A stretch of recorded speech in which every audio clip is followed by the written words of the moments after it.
Räägin teile hea meelega meie eposest Kalevipoeg, mis on kindlasti südamelähedane kogu Eesti rahvale. Ainult mõista seda, mida ta meile räägib ja ütleb, ei ole kerge. Ka mina olen huvi tundnud eluaeg tema vastu ja ikka mõtlesin selle üle õige mitmeid kordi, aga mitte ei saanud kinni, mis see kõik ikka tähendab. Kui võtta teda sõnasõnaliselt, nii nagu me oleme harjunud ka muinasjutte võtma, siis jõuame hoopis rappa. Seda me oleme näinud Kalevipoja mõistmisega. Nii hull see asi ei ole, kui see välja paistab. Ja minul oli õnne saada ükskord teada, mis on pildikeel. Et need juhtumised, need liikumised, käigud kõik omavad ainult ühte pilditähendust, aga pilt ise annab väga sügava põhja kogu sellele käimisele ja liikumisele ja olemisele. Nimelt, pildikeelega on niisugune eriline asi, see on täiesti omaette keel. Sellel on oma tähed ja oma keel nagu iga võõrkeel. Seda peab õppima nii, et tunda ära, mis üks või teine pilt tähendab. Vanadel aegadel oli rahvastel juba võime, niisugune võib öelda, et kõikidel rahvastel maailmas on olnud aeg, kus olid selgelt nägev teadvus. Nähti rohkem, kui tänapäeval nähakse. Nähti ka meie maad ümbritsevat vaimset maailma. Aga see oli teadvus kõikidele. Siis aegamööda see kadus, suund arengus, inimkonna arengus oli ikka maateadvuse poole järjest rohkem, et ükskord läbi mõtestada, läbi uurida meie maa. Ja nendel aegadel, kui kadus see niisugune arusaamine, et ka maa nii-öelda loori taga on olemas veel midagi muud, aga jäi inimestel soov siiski hinge midagi teada saada sellest maailmast, mis kadunud oli. Selleks olid mõnedel aegadel olid niisugused paigad, kohad, müsteeriumipaigad, kus uuriti siis kõiki võimalike vahenditega, mis tol ajal oli, seda maailma, mis veel veedikenegi paistis. Aga läksid ajad, müsteeriumid kadusid, ka see teadvus kadus. Järgi jäid ainult muinasjutud, eeposed, pildi kujul kogu mütoloogia, mis tegelikult väljendas kõiki neid tarku mõtteid, mida nendes müsteeriumides väljendati. Läks veel aega ja inimkond jõudis täielikku päevateadvusse, meeltemaailma teadvusse ja kadus isegi arusaam, et üldse võiks olla võimalik mingisugunegi elu maaväliselt. Siis, kui materialism nii-öelda saavutas oma loodusteadusega juba oma kõrgtipu, kõrgaja, kus me ka praegu veel oleme, kas või kujunes välja nii, et sellesse kõrgtippu oli sisse istutatud idu juba järgmiseks kultuuriks. Selleks kultuuriks, mis tuleb materialistliku kultuuri järel. See valmistub ette väga pikalt, ka see materialistlik kultuur kestab veel kaua, aga juba on olemas võimalus siit välja minna teise kultuuri. Selle kultuuri alus on selline, et uuesti liitub see looritagune maailm meie maailmaga. Aga nüüd juba omal täiesti erineval kujul. Ja see on nimelt nii, et läbi mõtlemise jõutakse selle maailma tajumiseni. Varem oli see instinktiivne nagu hingeline tunne, mida elati läbi seoses nende olevustega ja keda nähti ja mis kõik oli. nüüd ei aita sellest, nüüd tuleb mõtelda läbi. Enne, kui jõutakse selle välise maailmavälise maailma nägemiseni, peab selgeks saama, mis seal on. Päris täpselt. Parem kui loodusteadusliku täpsusega. Ja kui see kõik läbi mõelda, alles siis võib arendada ennast selle nägemiseks. Muidu tuleb olukord, kus näed küll, aga ei mõista seda, mida näed. Selle kõige aluse panijaks sai 1861. aastal sündinud ja 1925. aastani elanud inimene, kes sündis Austria piiril, aga töötas Euroopas, Saksamaal, Šveitsis. See inimene, kelle nimi on Rudolf Steiner, omas juba sünnipoolselt teatud ettevalmistust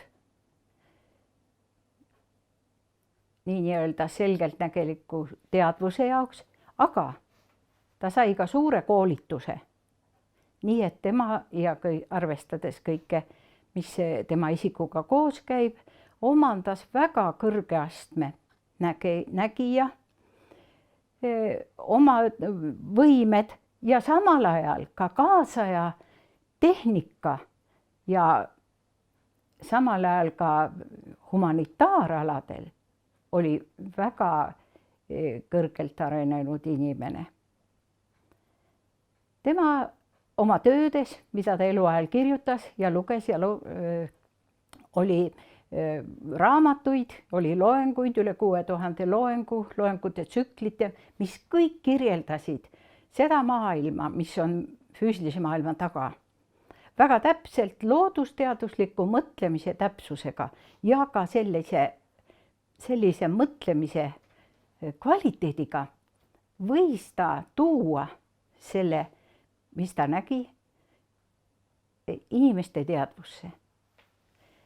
Töötades läbi seda kõike, seda kirjandust ja nii edasi, saame me pildi, õige huvitava pildi asjadest ja sündmustest ja olevustest, mis on võimaldanud tekkida üldse meie maailmal, meie nähtaval praegusel maailmal. Ja kui seda kõike on mõned aastad uuritud ja tehtud, minul saab juba 50 aastat täis sellest, nii et üsnagi põhjalikult, siis tekkis mõte õige nüüd selle teadmise valguses hakata vaatama, mida tähendab mütoloogia, kas seal on midagi niisugust, mida niisugune teadmine sellest nii-öelda vaimsest maailmast, mis meie ümber on ja mis meie olevikku nii väga sisse mõjub, et kas selles on mingisugune võti, et näha ja mõista ka seda mütoloogiat, mis on täis vana tarkust. Ja imet, seal oli tõesti palju huvitavat.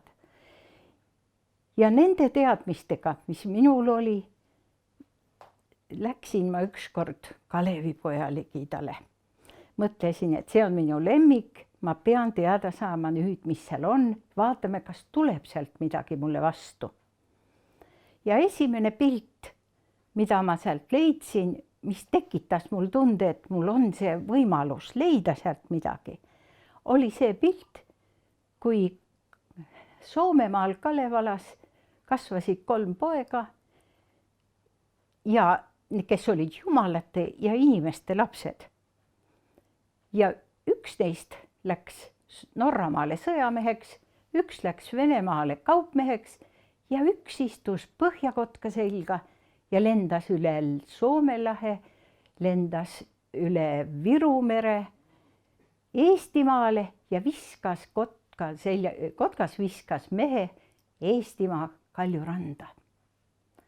See pilt ütles mulle äkki seda, et ahaa, need on 3 venda, need on 3 eri suunda ka inimeses. 3 eri hingeolukorda. Üks neist on seotud tahtega, sõjamees, tugev. See oleks nagu inimese hingeseesmuse tahte väljendajaks. Üks neist on kaupmees.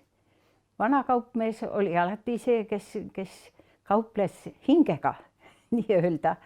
See oli tema suur niisugune vajadus kaubelda oma kaup ostjale ära igasuguste niisuguste vahenditega, emotsionaalsete vahenditega. See võis olla siis nagu hingepilt ja 3. oli kotka selga istuv mees. Kotkas on kõikidel aegadel ikka tuntud ja teatud mõtleja olevusena. Nagu mõttepildina võiks öelda. Ta lendab maast, ta lendab taeva ja maa vahepeal, nagu linnud üldse, linnupildid. Kujutavad seda vaheolekut inimese. Mõttelend on ju ka, nagu lind lendab ka mõte. Ja nii oli selge, et mõtlemise areng kandus nüüd Eestimaale. See oli esimene pilt ja siit läks lahti. Siis ma hakkasin iga rida lugema, iga rida. Ja kui ma olin juba nagu terve Kalevipoja korraks endale niimoodi läbi lugenud ja vaadanud, siis oli võimalus, mul tehti ettepanek sellest ka rääkida. Mul oli küllalt lühike aeg ja ma pidin võtma läbi terve Kalevipoja õige ruttu ja kirjutama üles. Siis ma võtsin üles, hakkasin kirjutama peatükilt 10 päevaga. Hommikul 1, õhtupoole teine, hommikul 1, õhtupoole teine ja tekkis niisugune olukord, et ma sain selle teema sisse. Ma sain nende piltidesse, need pildid hakkasid elama, hakkasin mõistma neid pilte. Ma sain aru, kes on Kalevipoeg, mis ta tegi, miks ta tegi. Ja sidudes nende teadmistega, mis mul oli inimese ja maailma arengust nüüd koos vaimsega, mitte ainult füüsilisega, vaid ka koos vaimse arenguga, selgus, et need pildid rääkisid inimese sisemisest arengust. Inimese sellest, mida me enda sees tunneme. Väline maailm mõjutab meid, aga ikka me elame selle kõik enda sees läbi. Ja kes meie sees see kõige tähtsam on see, kelle kohta ainukesena maailmas mina võin öelda mina. Teised keegi ei saa seda. See on see meie isiksuse keskpunkt. See on niisugune tunne, nagu keegi räägiks meist, minust ja igast teisest inimesest äkki selle Kalevipoja kaudu. Kalevipoeg on inimese seesmus, tema kõige püham koht, tema mina. Mis kõik juhtub inimesega elu jooksul? Kalevipoeg oleks nagu kirjeldus ühest teatud eluetapist. Kui inimene sünnib, kasvab, teeb oma elu läbi kõikide sündmustega, mis tal on. Ja seejuures ei jäta seda pooleli, vaid jätkab seda.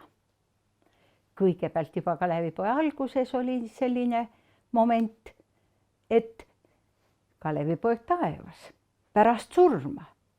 Sissejuhatus räägib sellest. Kus Kalevipoeg istub pärast surma teiste suurte sangarite keskel ja laulikud räägivad tema eluloost. Kõik, mis ta maa peal teinud on, kõikidest sellest. Ja laulik, kes seda lugu kirjutab ülesse, see laulik kuulab, kirjutab nii, et mina kuulsin seda, mina nägin seda ja mina tahan nüüd seda teile öelda. Ja see laulik oli Kreutzwald. Selle järel järgneb siis kõik need Kalevipoja sündmused, mis on. Selgub, et ühel ajal, samal ajal, kui inimese elu kirjeldatakse, on see pildiks kogu inimkonna arengu. Kogu inimkond on läbi teinud sellesama arengu protsessid, mida tegi läbi Kalevipoeg, see tähendab üks inimene. Ja me teame, et lapsed teevad läbi kogu inimkonna kultuuri arengu teatud aegadelt, sellest ajast, kui nad teadvusele tulevad üldse. Alguses on nad ju magavad põhiliselt ja kui nad hakkavad avastama seda maailma, siis nende teadvus teeb läbi kordusena kogu inimkonna arengu. Igal aastal on nad natuke eri koha peal. Nad tulevad nagu sünniksid alles siia maailma ja käivad läbi kogu selle pika tee, mis inimkond on läbi teinud.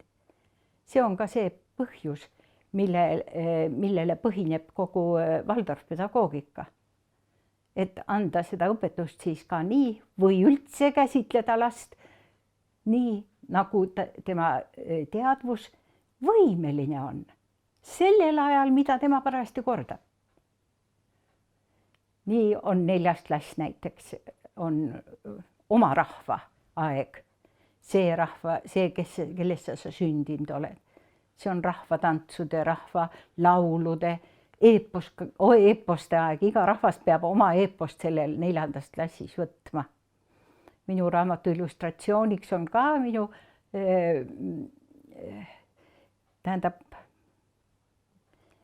minu lapselapsed, kes on läbi käinud 4. klassi, on joonistanud pilte.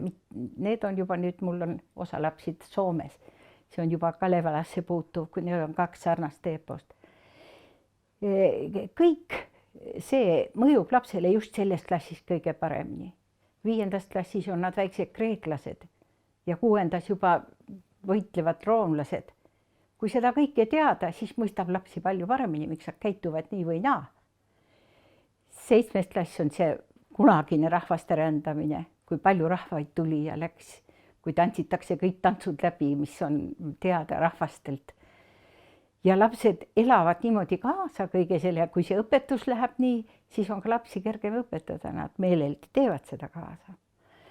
Ja niimoodi see inimkonna arengu jooksul oli ka see Kalevipoja kasvamine ja arenemine. Muidugi, siin on perioodid, nii nagu inimelus, 7-aastaste järel on väike kriis ja uus periood. Sünnist 7 aastani on üks periood, kus laps on nagu üks tahteolevus. 7-14 on ta nagu üks tundeolevus, kus peaks palju kunsti olema, palju muusikat, selle kaudu kõike muud õpetama. 14-21 on puberteedi aeg, kus isiksus hakkab pead tõstma. Algul küll väga hullusti. Lõhub ka palju ja otsib seda ennast igalt poolt, põrkab kuskile vastu, siis alles tunneb nagu väike laps. Et ahah, kuni jõuab sinnamaani, et ta on, tunneb, et äkki, et mina pean olema iseenda peremees ka. Mitte midagi muud ma ei saa enne teha, kui ma valitsen ennast. Enda peremees hakkab tekkima vastutus, hakkab tekkima südametunnistus. Selle pilt Kalevalas on kohtumine Saarepiigaga, kellest saab tema südametunnistus, keda hüütakse hiljem tema õeks. Olgugi, et neil oli väga suur ja südamlik kohtumine. See on see hetk inimesel, kui ta oma enda hingega saab teadlikuks. Ja sellest ajast tema omaenda hing teeb kaasa kõik, mida see inimese mina elus teeb. Ta sosistab talle kõrva vahel, kui ta valesti teeb midagi ja rõõmustab koos temaga. Ka nii juhtus Kalevipojaga, kui ta tagasi tuli Soomest ja oli seal üht-teist toime pannud. See Saarepiiga ei uppunud, ei kukkunud merre, vaid ta libises merre. Seda peab väga tähelepanelikult lugema, siis on see üks ilusamaid kohti Kalevipojas.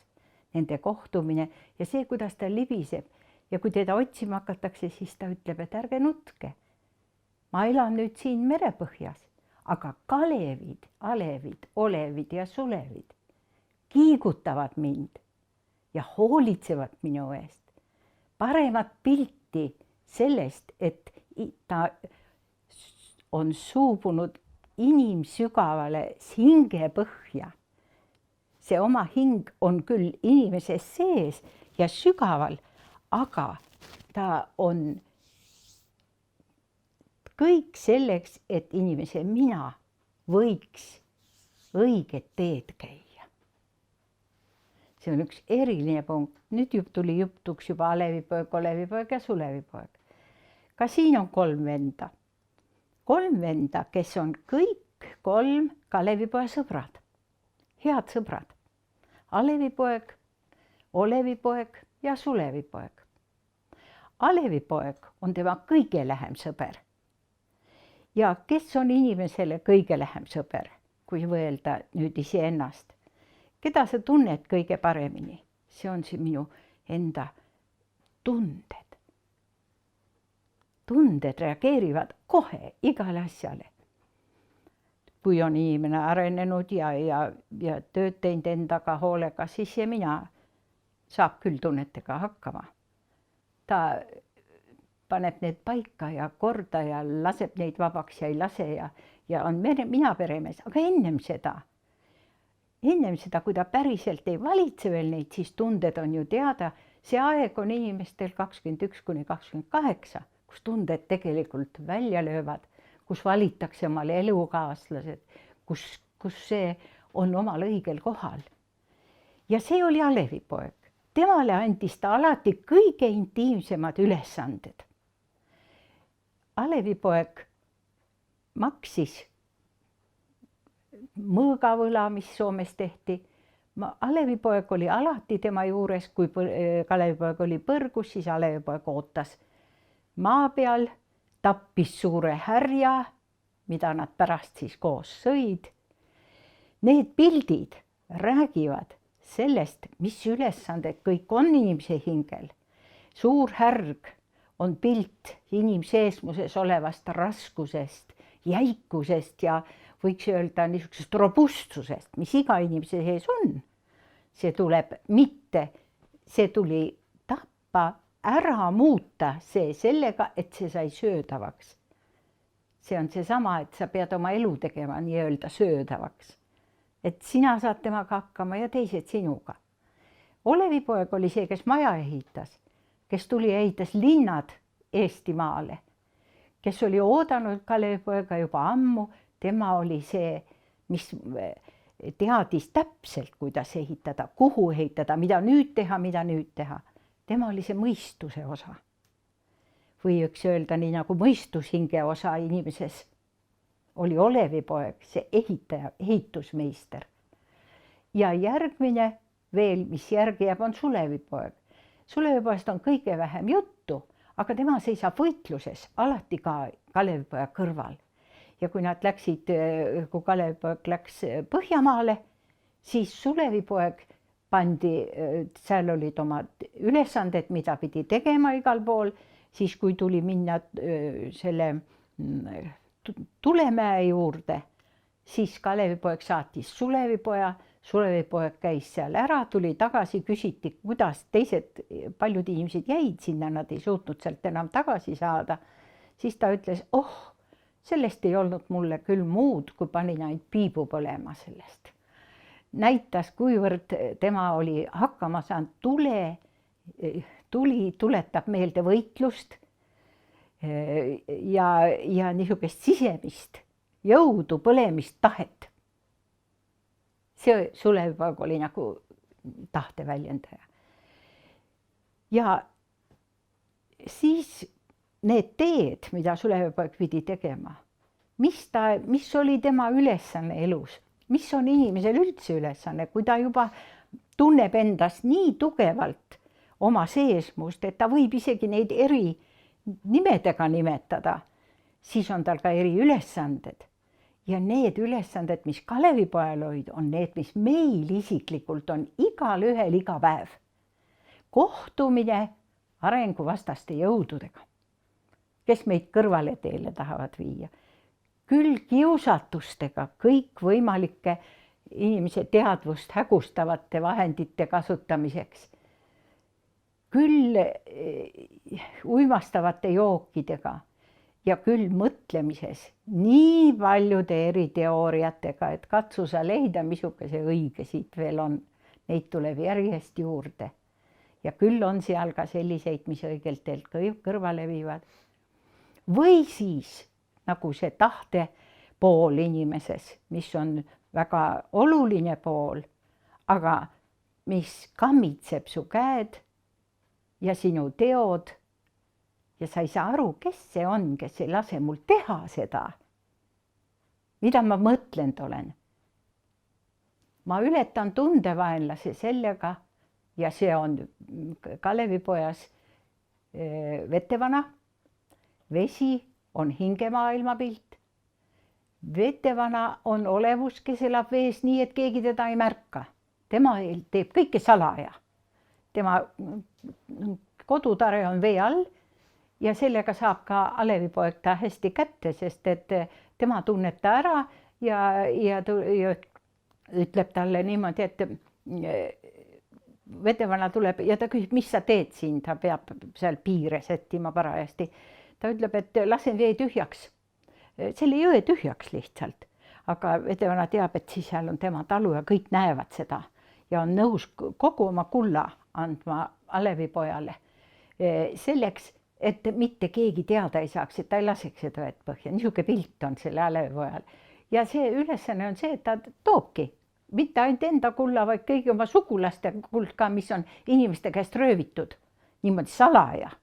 Toob sinna, Alevipoeg on kaval, augu maa sisse, müts sinna peale ja lõikab mütsi põhja lahti. See pilt on jälle sellest, kui me paneme mütsi pähe, siis me suleme ennast sellele kõigele, mis tuleb ülevalt poolt, ka vaimsele. Müts on nagu pilt sellest. Et nüüd on müts peas. Nüüd ma olen ainult siin ja ei ole mingit seost. Aga lõikata, panna maa sisse, teha tühjus maa sisse, maateadvusse, kust on pärit ka kunagised targad, mille kuld väljendab targad mõtted. See kuld, see mõttekuld, seda tahab tegelikult Alevipoeg tagasi ja ta teeb mütsile augu. Kust see tarkus tuleb tagasi. See vaimne tarkus, mida on tegelikult kinni kaetud olnud inimeste eest. Ja ta saab selle kõik tagasi. No see on üks näide. Me rääkisime, et Alevipoja vaenlane nii-öelda ja see hingevaenlane, kes inimese selle südametarkuse on röövinud sellega, et ta ütleb, et ei olegi niisugust asja olemas. Ei olegi olemas üldse mingit tarkust ega midagi, ole kõige rahul sellega, mis siin maa peal on, ära üldse püüagi otsida. Aga tegelikult on ta selle kuskile ära pannud kõrvale ja see on nüüd see, et inimesed ei tahagi enam otsida. Inimesed on rahul selle eluga ja mis see elu on, siis söömine, magamine, tööl käimine ja kõik. Ja kui inimene nii vähesega rahul on, siis ta tõesti võib niimoodi elada ka. Aga on inimesi, kes kunagi ei ole sellega rahul ja kes kunagi ei jää sellega leppima, kes tahavad seda niisugust sügavust, asjade sügavust, kas või seda pildikeelt, et seda lahti mõtestada, et teada, mis on sellega meile öeldud, niisugust, mida meie võib-olla üldse ei näe sealt välja. Ja niisugused inimesi on olnud alati. Ja nüüd teine vaenlane, kes siis, selle vaenlase Alevipoeg väga, ta tuleb sinna, kus Alevipoeg on ja võitleb temaga ja viskab ta kus kaugele, nii et tal kondid murduvad selle Vetevanal ja ta on temast täiesti üle. See tähendab seda, et ta on selle etapi juba läbistanud, ta on oma tunde peremees. Järgmine etapp on tal mõttega tegevuses. Ta läheb laudu tooma, et ka maja ehitada, et ehitada midagi ja peab minema selleks üle Peipsi järve taha. See tähendab, kust tuuakse see materjal, et ehitada oma füüsilist keha, et see oleks terve. See tuleb maailmast, mis läheb läbi hingemaailma ja tõuseb veel kõrgemale maailma. Ta peab sealt, see on see üle järve minek. Ta peab tooma selle materjali, et füüsiline keha on alati, maja on füüsilise keha pilt. Et neid jõude, et füüsiline keha püsiks tervena, et ehitada saaks teda, selleks on vaja jõude, elujõude. Aga elujõududega koos toimib ka inimese mõtlemine. Selle pildiks on taimeriik. Kogu taimeriik on pildiks mõttejõududele, metsa lähevad inimesed sageli mõtlema, mida nad peaksid elus tegema. Taimeriik on siis nagu selle elumaailma pilt ja mõttemaailma pilt ja selle vastane oli see, kes ei tahtnud, et Kalevipoeg neid elujõude toob ja oma seda keha ehitab ja see vaenlane oli eeposes Soolasorts, Peipsi Soolasorts, kes puhus laineid vastu Kalevipoele, kes ei saanud tulla. Ja temast sai ka Kalevipoe mõõga varastaja. Mõõk on mõtte ja sõnajõud pilt. Ja seal on vana mõõk, vana Kalevi mõõk, see vana tarkus, mis veel eksisteeris kunagi, aga mis nüüd on kadunud, see mõõk jäi tegemata, see tarkus jäi välja ütlemata, nüüd tuli Kalevipoeg ja see tehti temale, aga see mõttejõu vaenlane on see, kes tahab seda iga hinna eest hävitada, et ei oleks mingit tarkust, ei ka vana tarkust ega uut tarkust. Kõige niisuguse tarkuse ja see on see mõõgavarguse pilt. See oli Peipsi Soolasorts, aga temaga juhtus veel hullem lugu, tema pani Kalevipoe magama 7 nädalaks, kui käis kõik rahvas ootas, kus on nende juht Kalevipoeg Tartus Toomemäel ja sellel ajal, kui otsiti ja oodati Kalevipoega, rahvas laulis. See on nagu see pilt, et meie rahvas on, ükskõik mis ajad on, siis laulmine on meie üks tähtsamaid niisuguseid eneseväljenduse momente. See oli siis see vaenlane, kes siis nagu, mis on magamajäämise pilt, see on see teadvuse magamise pilt ja teadvus pannakse väga paljude kiusatustega magama.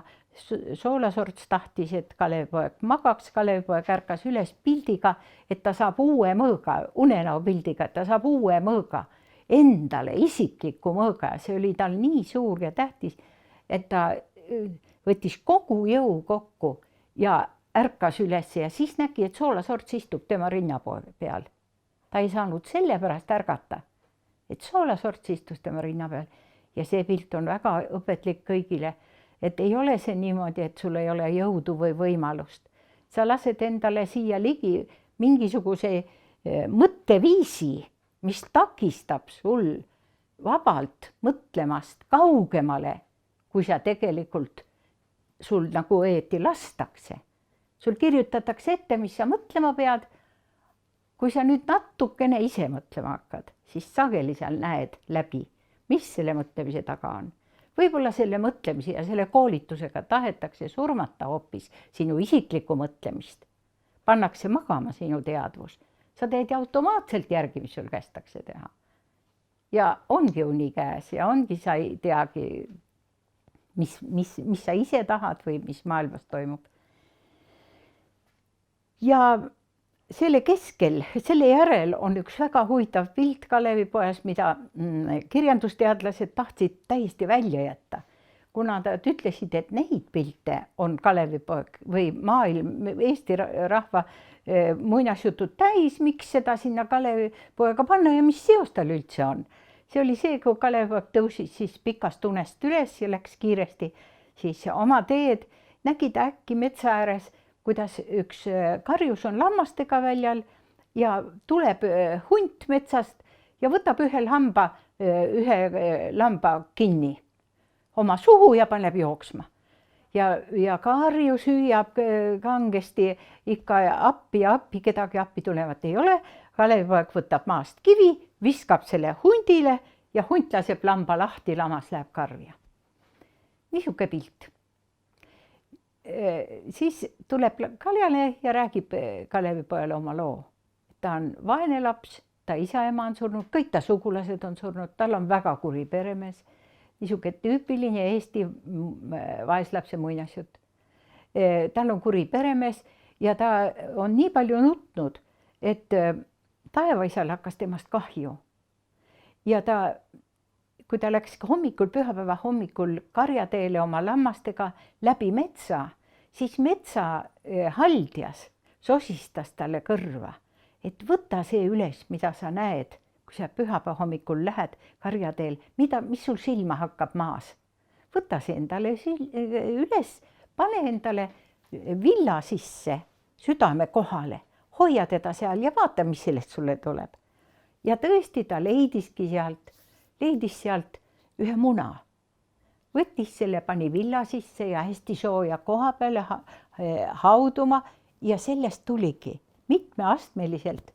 Alguses tuli sealt hiir, siis tuli kass ja koer ja lõpuks tuli sellest välja lambatallekene. Ilus lambatallekene ja see karjale tundis, vaat nüüd sai endale lohutuse. See oli tema lambatall ja see lohutas teda ja tal oli täitsa ükskõik, kas keegi on tema peale kuri või ei ole. Temal oli oma lambatall ja nüüd tuli hunt ja võttis karjast just tema lambatalle ära. Ja ta oli nii õnnetu ja nii hirmsasti mures ja siis tuli Kalevipoeg ja lõi selle kiviga seda hunti, hunt laskis lahti ja ta sai oma lamba tagasi. Ja ta ütles, et nüüd tulgu 1000 muret või 100 kiusatust, mida kõike. Mind ei häiri enam midagi, mul on oma lammas ja oli väga tänulik Kalevipojale. See on imeline pilt Kalevipojas, kus me näeme, kuidas Kristus jõudu inimene vastu võtab. Öeldakse, et Kalevipoeg ei ole kristlik, on küll ja isegi väga. Ja lõpus on see sama Sarvikuga võitluse pildis. Tuleb see välja.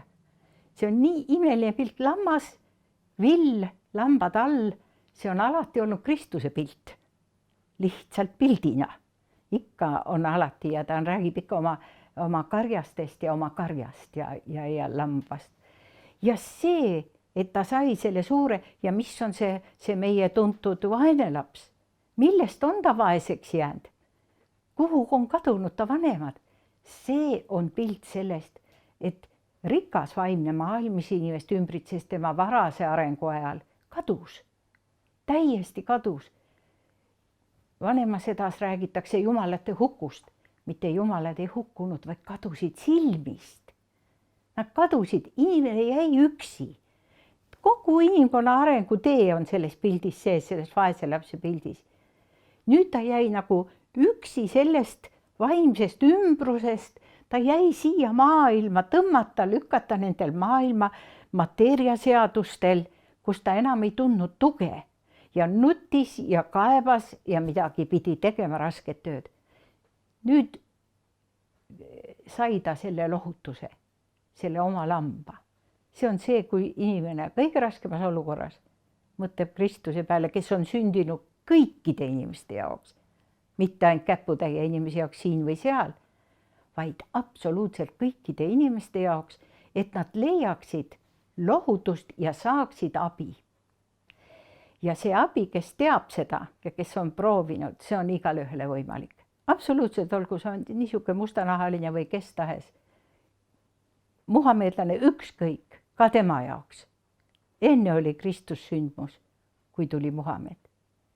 Ja tema tuli kõigi jaoks. Ja vaat see niisugune pilt, kuidas see lohutas teda, kuidas seda karjast lohutas. Ta ütles, et tulgu 100 muret, see enam ei hooli, ta ei hooli sellest. Ja mis on kristlase tugevus? See on see, et ta usub sellesse. Ta teab, et see on nii ja ta teab, et Kristus seisab iga inimese kõrval ja ootab, kui tema poole pöördutakse. Ise ta ei tule, sest vabaduse aeg on tulnud. Vaat selline suure tähtsusega pilt, kui seda pilditeadvust ei tea, siis see jääbki kõrvale. Ja selliselt on kõige uhkemad, mida ma kindlasti ei jõua praegu rääkida, aga mida ma olen oma raamatus mõtteid eepos Kalevipoja pildikeelest väga põhjalikult kirjutanud, see on põrguskäigud. Mitu niisugust inimarengu, tugeva arenguteed on seal, üks on põhjatee ja teine on siis inimsisemusse minev tee. See on põrgu, kus on mujal põrgu kui inimese sees, enda sees ja selle 2 põrgusse mineku pilti on erakordse suurusega ja tähtsusega antud.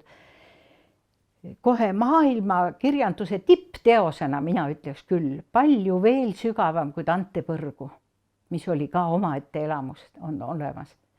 On siin Kalevipojast need antud ja kui need lahti seletada, need pildid, mida see tähendab, kuidas, millega võitleb seal inimene enda sees ja mida ta võidab, siis peab ütlema, et tõuseb see Kalevipoeg kogu oma pildimaailmaga tõuseb sisuliselt tähtsaimaks eeposeks tänapäeval. Ta on üsna noor eepos. Mõtle, millal ta alles 1861 oli esimene väljaanne Koobios. See on ju natuke aega tagasi. Võrreldes teiste eepostega, mis palju vanem Kreeka eeposed ja nii edasi. Aga ta annab pildi inimesele, kogu inimese, kõigi tema muredele, tema saavutustele ja jõududele ja ta toetab, inimest toetab rahvast ja see rahvas, kelle sees on niisugune pilt inimese minast ja tema arenguteedest ja tema võitlustest vaenlastega. See rahvas on suur rahvas, väga suur rahvas. Just praegu on aeg selle peale mõelda. Kui me ei tea, kes me oleme, kui me ei tea, kas me oleme väiksed, kas me kaome, kes me oleme, siis peaks lugema Kalevipoega. Iga rida, iga sõna sealt ütleb meile, mis on meie eesmärk. Olla ärkvel, näha, mis maailmas toimub. Mõelda selle peale, mis on õige. Kus on tõde? Tõde, ka Kristus ütleb, otsige tõde ja tõde teeb teid vabaks. Need on suured asjad, mis on meie eeposes kirjutatud. Kui sellest saab, kui midagi muud, siis seda tunnet, et ma olen ju selle rahva liige, kellele on niisugused tarkused selles eeposes antud. Ja see on see, mis minu südame peal oli kaua aega. Ma istun siin kodus, ma olen küll raamatu kirjutanud, see on läbi müüdud. Nüüd ma valmistan ette järgmist seda väljaannet laiendatud kujul. Aga ikka niisugune tunne, et tahaks veel midagi teha, tahaks veel rääkida, et inimesed kuuleks ja näeks, kus on peidetud see meie kõige suurem tarkus. Ja ta on tõesti sügava tarkusega läbistatud. Nii et lugege Kalevipoega.